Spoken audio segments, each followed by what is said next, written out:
সোমবার দাম বাড়ল রান্নার গ্যাসে। সিলিন্ডার প্রতি 50 টাকা করে দাম বৃদ্ধির কথা সোমবার ঘোষণা করল কেন্দ্রীয় সরকার। উজ্জ্বলা যোজনার আওতায় থাকা ক্রেতাদেরও গুনতে হবে অতিরিক্ত দাম। জানা যায়, সোমবার রান্নার গ্যাসের দাম বেড়েছে 50 টাকা। সোমবার পেট্রোলিয়াম মন্ত্রী হরদীপ সিং পুরী বলেছেন, রান্নার গ্যাসের দাম সিলিন্ডার প্রতি 50 টাকা বাড়ানো হয়েছে। 829.50 টাকা থেকে বেড়ে রান্নার গ্যাসের সিলিন্ডার এখন 879.50 টাকা হয়েছে। ফলে গৃহস্থের মাথায় হাত। ভর্তুকিবিহীন এবং ভর্তুকিযুক্ত উভয় গ্রাহকের জন্যই রান্নার গ্যাস সিলিন্ডারের দাম 50 টাকা বাড়ানো হলো। উজ্জ্বলা যোজনার আওতায় থাকা ক্রেতাদেরও গুনতে হবে অতিরিক্ত দাম। গ্যাসের রেট আছে, কাউন্টার আছে 978 টাকা 40 পয়সা, 50 টাকা বাইরে।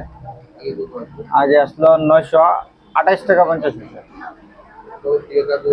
এটা আজকে 8 তারিখ, আজকে থেকে কার্যকরী হয়েছে।